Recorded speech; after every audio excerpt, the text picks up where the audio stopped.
They are structural steel tutor to guide British standard to US or US standard to British. This is the PPT I am going to present to you now. I am Jayanti Chandran. This structural steel PPT is prepared for candidates who have 1 or 2 year experience, who have knowledge on the field. The people who are switching from one standard to other standards, who are struggling to grasp some basic details quickly.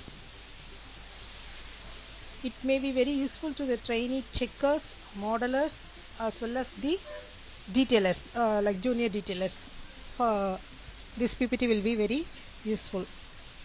This handout is like a typical logbook IS design data table book, which will help you reliable, fast, and adapt soon to the codes and models.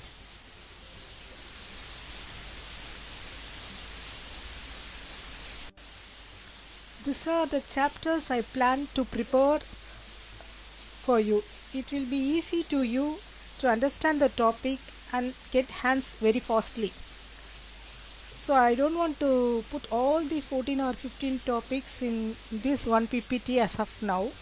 It will take time to grasp things and slowly adapt to the situation, adapt to the model, adapt to the drawings and standard codes. So if you go 4-4, it will be useful to you to get into. It is not just putting the things what I know or what is in the standard. It is making you to prepare aptly for the working conditions. So if you go 4/4, it will be very useful, I think.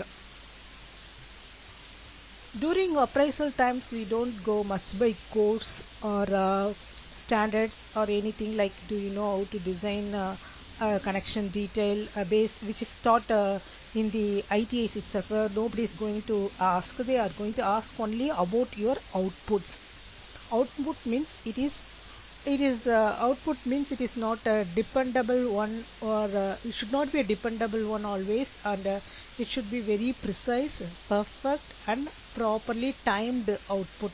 So this kind of handouts or trainings will help you to adapt to the situation, to stand on your own leg. The aim of this handout is to make you all precise, perfect, output on time without depending on all, and decision. The most important thing is you can make decision on yourself. So much of the time is wasted in thinking whether we have done correct or not, running for the right answers, or thinking too much self-confidence. We will put something that is right. So to go a best decision making, I prepare this PPT. Standard codes. So every structural steel detailing has its own standard codes according to the country's usage, or according to the company's usage. Most of the companies follows 2 standards. Some companies precisely follow British, some companies precisely follow US. This comparison of standards will give you knowledge and to make you work fastly and adapt the situation very quickly. This is British standard BS 5950, BS EN 1993, and BS EN 10025 is the most needed codes. Other than there is for both standard also there is some BS EN standards. For US standard, it is ANSI ASC 36016. It is in this book all the details of the ASC or ANSI details are given.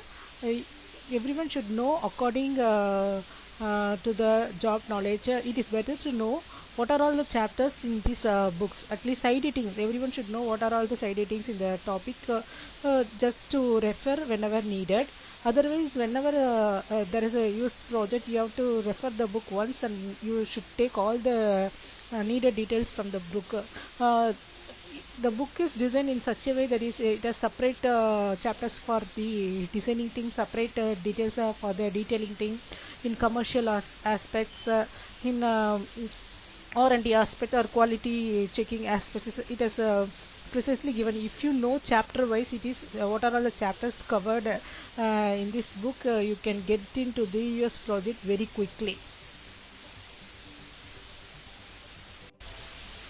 This is members I have given in both British standard and US standard. In British standard, you might have all know this is UB, UC, and equal angles, unequal angles, TFC. This is for all main steel, and for US standard it is W, WT, S, and the C channels, MC channels, L, and unequal angles. And I have given the variation in each of the members for the commercial purpose availability.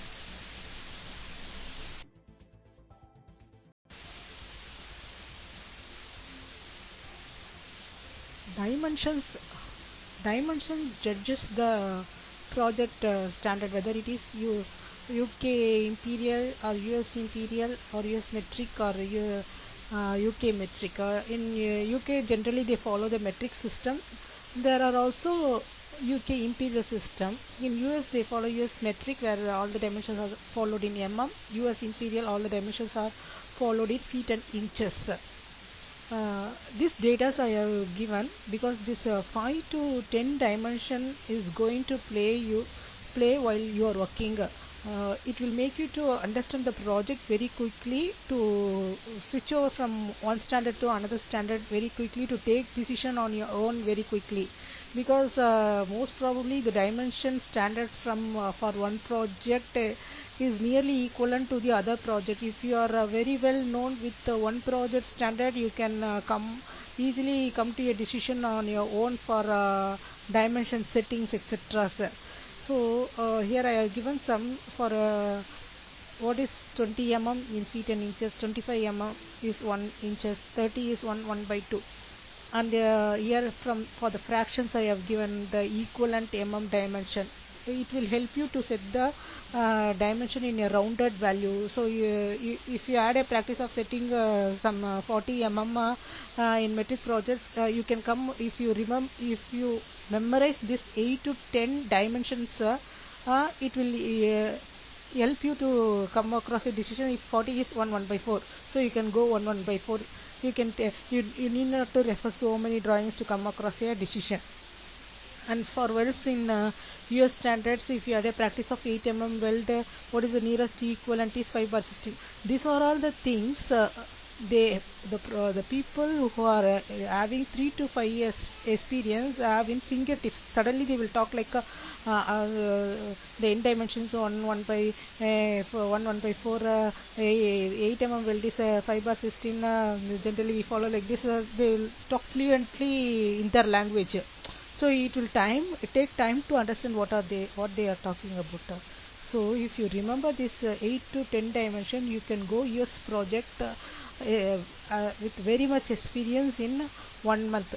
So you should have a mind practice of converting this mm to in feet and inches to mm. At least this 10 dimension, you should be very fast in calculating in mind.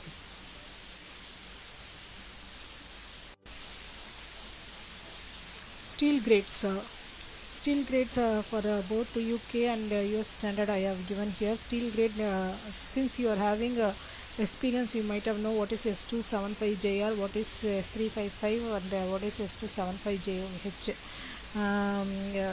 You might have know what is S denotes for structural steel, 235 for yield strength of the steel, J to K to defines the test methodologies and weathering conditions. W, Z represents for strength, C is for cold formed, like that. So for main steel we always used to follow S275JR. Second steel S275JOH. Somewhere we follow S355JR also. For US standard it is always A572 grade 50, A588 are standard grades.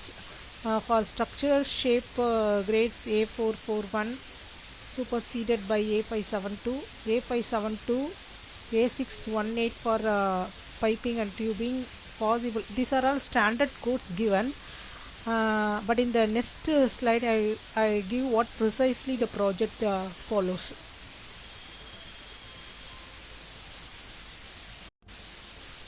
Here I have given the equivalent steel grades. S235 JR equivalent is A283C.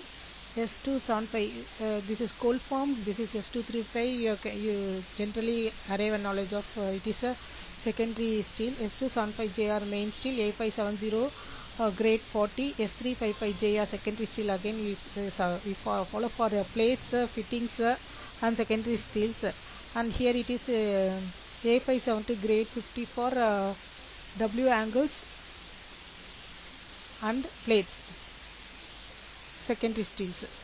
But in projects they used to follow 836 for bolted welded division of bridge and buildings, applies to bolted and bridge and buildings where it is plates, angles, channels. That is plates and fittings, angles, channels. We follow ASTM A36. ASTM A992 for shapes.